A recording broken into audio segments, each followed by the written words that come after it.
vamos a pasar este par de minutos aquí analizando el inicio de lo que es esta semana de salud, que yo espero que sea de bendición. Ya ha sido de bendición para mí, así que espero que también lo sea para ustedes. Bien, esta mañana tenemos un versículo para meditar que está en Filipenses 2:13. ¿Cómo dice ahí, hermanos? Pues Dios, según que su bondadosa determinación, es quien hace. Usted la versión Dios habla hoy porque es más clara para los niños también. Dios es quien hace nacer en quienes, en nosotros, los buenos deseos, y quien nos ayuda ¿a qué? A llevarlos a cabo. Vamos a orar para que esta palabra sea tocada por el Espíritu y tenga la vida que debe dar a nuestros corazones. Padre amado, te pedimos hoy que al abrir tu santa palabra podamos tener tu sabiduría, no solo para comprenderla, sino también para que sintamos el deseo y pongamos la voluntad en obedecerla. Gracias, Señor, porque nos la has dado. Permite que también tus ángeles permanezcan en este lugar y nos protejan. En el nombre de Jesús. Amén. Bien, ¿qué vamos a hacer en este tema de hoy? Vamos a reconocer que el universo Dios lo ha creado basado en 5 principios especiales. 5 principios que están ahí en la Biblia y que rigen toda la complejidad de la vida, pero también de las cosas inanimadas que tienen relación con la vida. En segundo lugar, vamos a visionar cómo podemos, cada uno en particular, dirigir nuestra vida con apoyo en estos principios especiales. Y para hablar de salud, ¿verdad? Hay que comenzar definiendo qué es la salud. La ciencia siempre llega un poquito tarde a lo que Dios ya dijo hace mucho. Y la Organización Mundial de la Salud hizo varios congresos donde discutieron y analizaron cuál era la mejor definición de salud. Y finalmente llegaron al acuerdo de que salud es ¿qué? Un estado de completo bienestar físico, mental y social, y no solamente la ausencia de afecciones o enfermedades, porque por mucho tiempo se dijo, no, salud es cuando tú no tienes enfermedad. Pero se llegó al consenso de que para que no haya enfermedad se necesita un bienestar en todas las áreas del ser humano. Pero eso ya estaba dicho en la Biblia. Tercera de Juan 2 es un versículo que todos conocemos. ¿Cómo dice? Amado, ¿en qué? Y que tengas así como.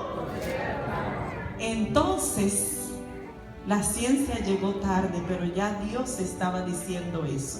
El hombre tiene una dimensión física, una dimensión espiritual, pero también una dimensión social. Y cuando hablamos de salud, a veces nos concentramos en la dimensión física, pero hay enfermedades que están acabando con la humanidad, que están en el plano social. Y vamos a hablar de eso esta semana. Un modelo en la Biblia que es especial en la salud es Abraham. Abraham, aquel hombre que Dios lo llamó y le dijo que sal de tu tierra y de tu parentela. Y él se fue sin saber a dónde iba. Hermano, usted hizo eso. Yo veo esta iglesia y veo que aquí somos de diferentes países. Sal de tu tierra y de tu parentela. Usted salió así sin tener nada. Es difícil que hagamos eso, ¿verdad? Por lo menos tenemos un familiar hacia donde vamos. Ese familiar ya sabemos que tiene un ambiente y por lo menos en lo que nos vamos adaptando, estamos en su casa protegidos. pero Abraham salió creyendo a Dios. Primero fue un hombre que Dios escogió.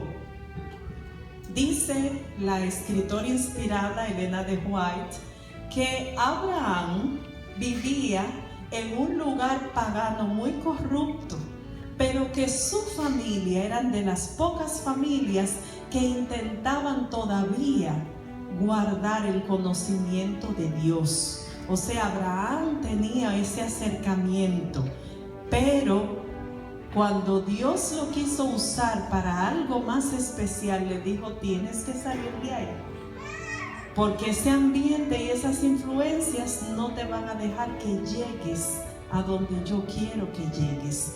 Y Abraham aceptó ese desafío y entonces se dejó guiar por Dios. Y ser guiados implica ¿qué? Obediencia. Y entonces recibió la gran bendición, la mayor bendición de todas, la que Dios tenía reservada para él. Pero en la vida de Abraham hay algo que a mí me causa una dificultad, y todo el tiempo yo pensaba en eso. Hebreos 5:13 al 15 lo resume muy fácil. Dice: porque Dios hizo la promesa a Abraham diciendo... Yo corté algunos párrafos que entraban en otra cosa, pero en resumen, ¿qué fue lo que le dijo Dios a Abraham? De cierto te bendeciré con abundancia y te multiplicaré grandemente. Y habiendo esperado con paciencia, alcanzó la promesa. Hermanos, ¿de cuántos años fue la paciencia? ¿Cuánto tuvo Abraham que esperar para que Dios le cumpliera esa promesa que le hizo? Dice la Biblia que Abraham cumplió 100 años y no había visto nada. ¿Y qué le pasó a Abraham? Perdió la virilidad. Y el hombre va a concebir después que pierde la virilidad. Allá hay un abuelo de un compañero de trabajo que dice: lo único que yo tengo en contra de Dios es que uno se va muriendo por pedazos. Yo quisiera haberme muerto de una vez, pero eso de morirse por pedazos, eso es un problema. A Abraham se le había muerto un pedazo, pero Sara también estaba en la misma condición. Sara, dice la Biblia, que ya no tenía la costumbre de las mujeres, no podía concebir. Y siempre hemos explicado esto diciendo: bueno, eso fue para que se viera la manifestación del milagro de Dios. Esta semana vamos a ver algo un poquito más profundo, pero lo vamos a comenzar a ver hoy. La gente anda buscando la respuesta. ¿Qué es la salud? Y nosotros hemos aprendido que la salud tiene que ver con la voluntad, ¿verdad? ¿Cuántos han escuchado que ahora, para lograr que algunas personas no dañen al otro, le dicen: mira, tú puedes hacer lo que tú quieras siempre que solo te dañes tú? Eso es una gran mentira, pero le enseñan eso porque saben que la voluntad es un elemento clave en la salud. La voluntad es algo que Dios nos dio y que nadie nos puede quitar. Nosotros podemos tener todo el conocimiento del mundo, pero si no tenemos la voluntad, esa vida de salud no la llevamos. En segundo lugar están los efectos del ambiente. Ambiente físico, pero también ambiente social y ambiente espiritual. Pero también tenemos que nosotros cargamos un código genético. Traemos una herencia y se ha invertido mucho en descubrir cómo es el genoma, dónde está ubicado cada gen, por qué nosotros somos de una forma y no de otra. Y esto se ha movido más que todo precisamente por las enfermedades hereditarias. Nadie quiere tener una diabetes infantil, juvenil, porque ya desde prácticamente una temprana edad hay que estar con una vida totalmente diferente para lograr mantener la salud. Todo el mundo quiere nacer sano, entonces estudiar ese código genético es sumamente importante. Pero la ciencia ha descubierto en estos últimos años que no solamente tenemos un código genético, también hay una cosa que se llama epigenética. Cuando yo estudiaba medicina, que leía que Elena de White decía que la madre puede pasar al niño influencias, pero que el niño podía heredar hasta los problemas que eran de tipo psicológico, mentales. Yo decía, ¿cómo puede ser? Porque yo, por la genética que me explicaba la medicina, entendía perfectamente cualquier otro tipo de malestar que sea físico, pero lo de la mente, lo que se construía en la mente, cómo eso pasaba, bueno, era todo un desafío. Pero epigenética se refiere al conjunto de alteraciones de la expresión de un gen. Ustedes saben que tenemos un ácido que es una sustancia que transmite la información que se hereda. Ese ácido principalmente es el ADN. Ahí va toda la información. Es como si se hubiese escrito un papel con toda la clave de la receta que hay que hacer para sacarlo a usted. Y entonces ese ADN lleva esa información que en el momento dado la replica, o sea, la saca para dársela a un mensajero, porque él solamente vive en el núcleo de la célula y entonces él no se puede salir del núcleo de la célula, así que se va a Federal Express y usa un mensajero que se llama ácido ribonucleico, el ARN. Entonces ese ácido lleva la información a donde se van a producir las proteínas que reflejan cómo es usted. Y si su papá tenía las cejas de una manera, usted hereda las cejas de su papá y se manifiesta. Pero son muchas las informaciones que se cargan ahí. Cualquier alteración que no está en su ADN está bien escrito, está correcto, pero al manifestarse lo que el ADN escribió, alguien no entendió bien la letra. Eso es epigenética. La letra no se entiende y se interpreta mal. Entonces hay 4 mecanismos por los cuales pueden ocurrir estas alteraciones. El primer mecanismo es, que en ese momento de transmisión de la información hay una alteración. Cuando el ADN le pasa la información al ARN, él lo entiende mal y lo produce mal. El segundo mecanismo es que puede haber una activación aberrante de determinados genes. Aberrante, ¿qué quiere decir? Anormal. Entonces se activan genes que no deben activarse. Y eso también produce un problema. En tercer lugar, hay una predisposición a la inestabilidad génica a través de la alteración en el control de la replicación cromosómica. ¿Qué es eso? ¿Con qué se come eso?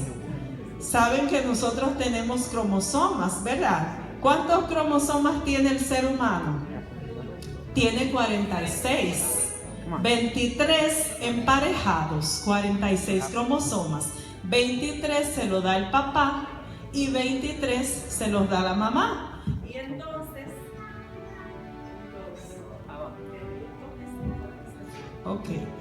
entonces están emparejaditos. Eso está tan bien hecho que un gen de su papá tiene su pareja exacta con el gen de la mamá. Así que La fórmula de Dios fue muy bien hecha, pero cuando la célula se quiere reproducir, cada cromosoma de esos se va a dividir, o sea, se va como si fuera a clonar, va a reproducir uno igualito que él. En esa reproducción del otro igualito que él, puede haber un error y entonces hay una información que se va mal y se le llama eso inestabilidad génica. Hay un tipo de enfermedades que salen de ese problema. Y la cuarta es la silenciación de genes. Hasta ahora estos son los 4 mecanismos epigenéticos que la ciencia ha descubierto. Y esa cosita tiene un impacto tremendo en la humanidad. Cuando buscamos la salud, buscamos por diferentes vías. Algunos se han centrado en desarrollar lo físico, pero se ha llevado eso a un extremo, hermanos, que mejor hemos caído en un hedonismo. Entonces la gente se gusta a sí misma. Yo no sé cómo es aquí, pero en mi país eso está terrible. Las mujeres andan quitándose todo y poniéndose todo. Sí, eso es tremendo. Y usted ve que dicen, me voy, y que se desaparecen, pero vienen entonces todas cirugiadas. Vienen en una condición completamente distinta. Pero cuando usted va al fondo de por qué buscan eso, hermanos, es para el libertinaje. Hay una corriente entre nuestras mujeres de arreglarse el cuerpo para lo que se dice allá chapear. Y entonces salen a vender el cuerpo, no es porque les interesa a ese hombre, sino para quitarle dinero para ellas seguir su vida. Y hubo un famoso mafioso que estableció allá un imperio, y ese señor tenía un edificio de apartamentos, y en uno de esos pisos de un penthouse montó toda una sala de cirugía. Y él contrató a 2 médicos también, que ustedes conocen seguro porque han sonado mucho, que iban ahí a hacerle cirugías a todas las mujeres que él le ponía. Pero luego hacían fiestas de orgías. Y eso se filmaba en videos y andaba rodando por ahí de mala forma. Al final, cuando la policía desbarató todo eso, de allá hay damas que hasta se han ido, porque la vergüenza ha sido muy impactante. Ellas nunca pensaron que iban a andar en videos por ahí rodando en diferentes manos. El hedonismo, hermanos, nos está comiendo.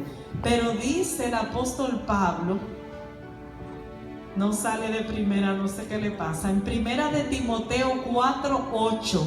¿Qué dice allí? Primera Timoteo 4:8. ¿Alguien lo quiere leer? Con voz fuerte. A ver, pastor. Verso 8. Sí.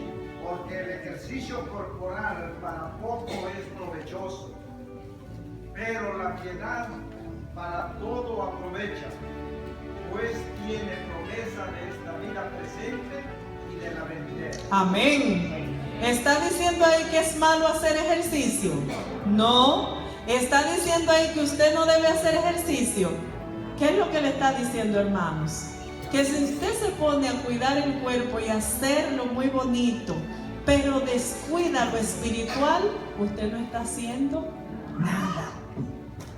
Eso es lo que está diciendo aquí. Pero hay otros buscadores de salud que piensan que la salud es que hay que irse donde nadie lo vea, ¿verdad? Estar solo. Porque cada vez que me encuentro con el hermano fulano, mire, ese tipo es un hipócrita. Está metido en la iglesia, pero hace eso, hace aquello y hace lo otro. No, que me encuentro con el hermano fulano, no, ese tipo me sube la sangre y tengo que pelear con él, entonces se me daña. No, yo vivo aparte y oro por allá. Pero ¿qué dice la Biblia?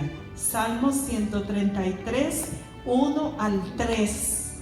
Eso lo conocemos, hermanos. ¿Qué dice allí? Sí, léalo. Mirad cuán bueno y cuán delicioso es habitar los hermanos juntos en armonía. Es como el buen óleo sobre la cabeza, el cual desciende sobre la barba de Aarón, y baja hasta el borde de sus vestidos, como el rocío de Hermón, que desciende sobre los montes de Sión, porque allí envía Jehová su bendición y vida eterna. Entonces, ¿qué es lo que pasa? Que donde estamos todos unidos y nos tratamos como hermanos, es donde Dios envía su bendición. Entonces, ¿por qué usted se va a ir solo, apartado? Hay un tercer grupo que adora la naturaleza. Y esta gente son del Feng Shui, del yo no sé, la nueva era, y no que la casa tú tienes que ponerla para este lado, que la matica de bambú, que el olor, que el incienso, que la aromaterapia, y adoran más a la naturaleza que al Creador. Pero en Job capítulo 37 hasta el 41 es interesante la conversación que Dios abre con el hombre y le demanda: ¿qué tú pusiste en la naturaleza? ¿Qué tú hiciste ahí? ¿Quién fue que colocó todo eso? Entonces nuestro interés no puede estar en buscar la salud en lo creado. Andamos siempre preocupados, no, porque ¿cuál es la planta que sirve para esto? Eso no es malo, hermanos. Lo que le estoy diciendo es que ahí no es que está la sanidad. No es ahí que está la sanidad, pero hay otro cuarto grupo que es especial. Este grupo es abierto, liberal. Dice, no, es que no hay que preocuparse de nada de eso. No. Mira, eso es un vinito, eso no hace daño. No, es que no se puede ser tan estricto. Es que la vida hay que gozársela. ¿Qué dice Primera de Pedro 1, 13 al 15? Vamos a ver. Por tanto, seguid los romas de vuestro entendimiento, sed sobrios y esperad por completo en la gracia que se nos dará cuando Jesucristo sea realizado.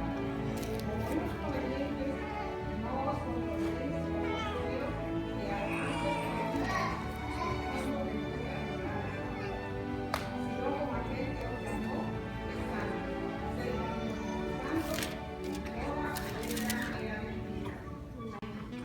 Amén. ¿Qué nos dice ahí? Primero, que no debemos ser ignorantes. Antes de usted hablar, ¿qué tiene que hacer?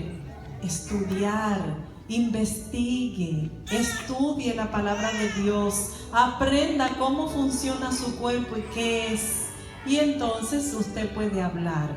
Y de seguro, lo que está diciendo Pablo ahí es, aparte de investigar, renovar, ceñir su entendimiento, también sea sobrio, sea equilibrado, que eso al final es lo que Dios espera que usted haga para la santidad. ¿Cómo puedo yo mantener el equilibrio? ¿Qué es lo que espera Dios de mí entre todas estas formas? Siempre teniendo pendiente esa vida tan linda que vivió Abraham. ¿Cómo puedo mantenerlo? Tradicionalmente lo que hemos buscado es ¿qué hago para ser sano? Pero en esta metodología que estamos trabajando en la Universidad Adventista, que se llama de ontovalidación, estamos mirando, sí, ¿cómo quiere Dios que cuide mi templo? Pero ¿cómo motivo a las personas que me rodean, tanto con mi influencia de modelaje, como con mi palabra, a cuidarlo también.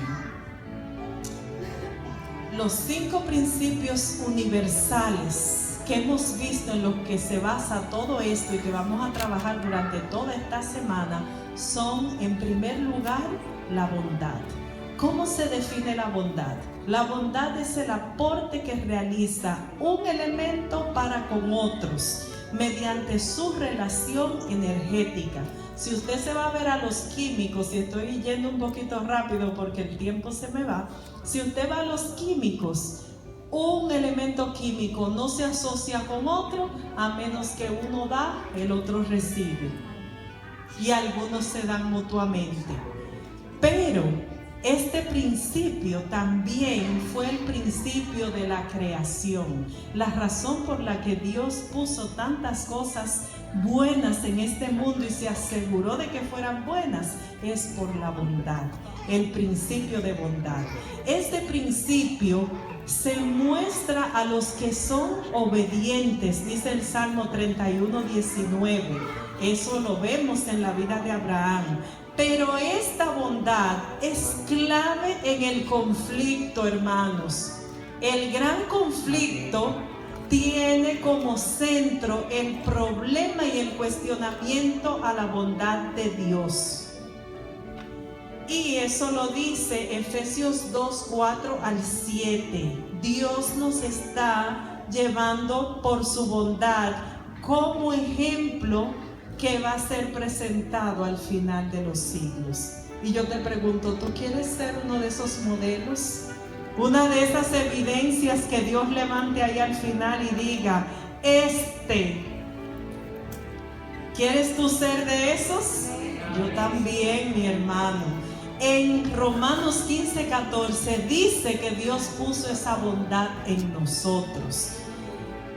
El segundo principio es el principio de justicia. Justicia es el balance y la proporcionalidad organizada entre los diferentes elementos del mundo. Hace posible la diversidad porque permite reconocer las diferencias para que cada cosa sea lo que le es inherente. Y dice Salmos 89:14 que la justicia es base del trono de Dios. Salmos 11:7 dice que es un atributo apreciado de Dios.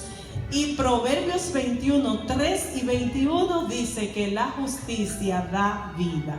El tercer principio es la libertad, la búsqueda constante de perfección y plenitud del ser, el dinamismo, la fluidez y la cualidad de impredecible. ¿Por qué impredecible?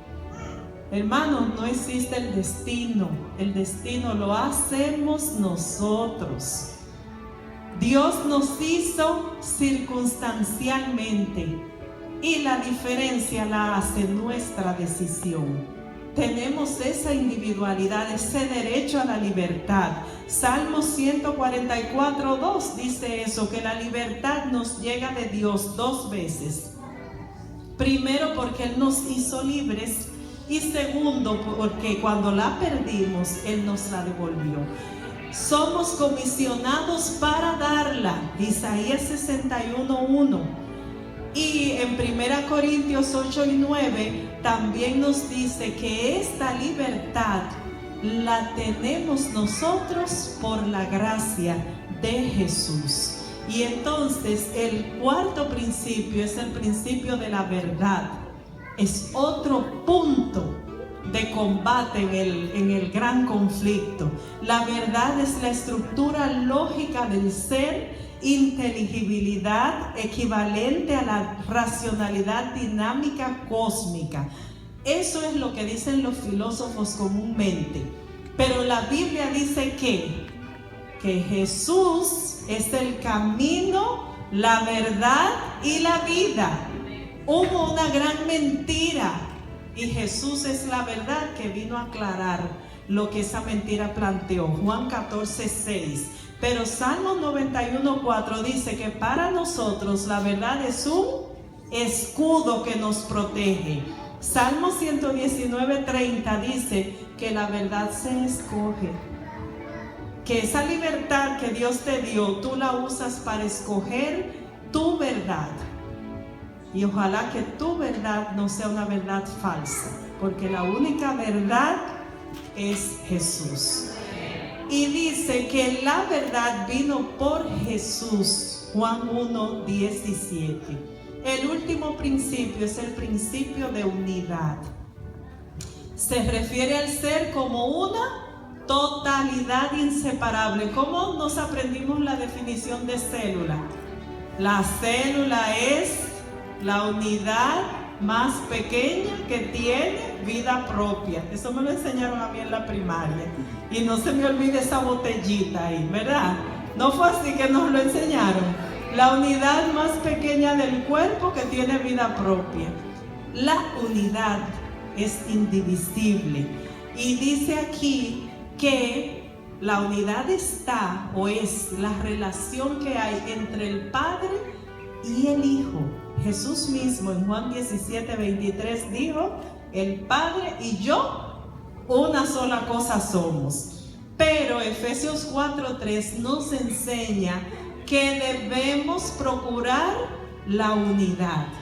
Y Efesios 4:13 dice que la unidad es la meta de la madurez espiritual. Entonces, ¿cómo vivimos chismeando, hermanos? Se acaba la salud en ese momento. ¿Cómo estos 5 principios interactúan?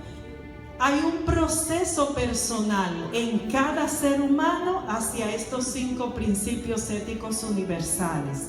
El primer principio, la bondad, me dice que yo existo y estoy aquí y puedo subsistir porque recibí. De gracia recibí. Segundo, la justicia me permite reconocer mi individualidad. Y ustedes van a ver que hay enfermedades que tenemos encima porque lo primero que no hacemos es reconocernos a nosotros mismos. Tercero, la libertad. Puedo avanzar, puedo desarrollarme. Y aun cuando yo decido que no voy a avanzar y me voy a quedar aquí y hago todos los días lo mismo, mi cuerpo sí que avanza, ¿verdad? Y dicen allá que los años pasan, pisan y pesan. Aunque usted no se quiera mover, siempre se mueve. Entonces, para que le pasen haciendo nada, que le pasen glorificando el nombre de Dios. El cuarto principio, la verdad. Yo conozco, pero tengo que ser íntegro a lo que he conocido. Porque el pecado está en el que sabe y no. La unidad implica que yo creo, acepto y practico lo que posee mi grupo. Cuando me uno, tengo que ceder parte de mi libertad. Entonces hay cosas que yo quiero hacer porque me dan la gana y que realmente no veo dónde está lo malo, pero según cómo afecta eso a los demás, hay cosas que yo tengo que hacer a un lado. Por eso habla la Biblia de un sacrificio vivo. ¿Cómo se da este proceso de mí hacia los demás? Primero, la bondad. ¿De gracia recibisteis? Yo recibí de gracia tengo que dar. Justicia. Reconozco la diversidad. Yo me conozco a mí misma, pero también tengo que saber que cada hermano es diferente. Cada uno tiene lo suyo. Y entonces eso me lleva al tercer principio, que es la libertad. A mí me dan espacio para crecer y yo tengo que darle espacio al otro para que sea él. Claro, eso tiene sus niveles y vamos a hablar de eso cuando hablemos del principio de la libertad. Yo tengo espacio para crecer, el otro también necesita el espacio para crecer.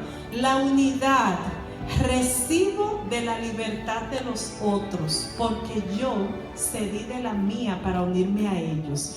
Pero en la verdad, para los otros, yo tengo que ser un modelo de Cristo.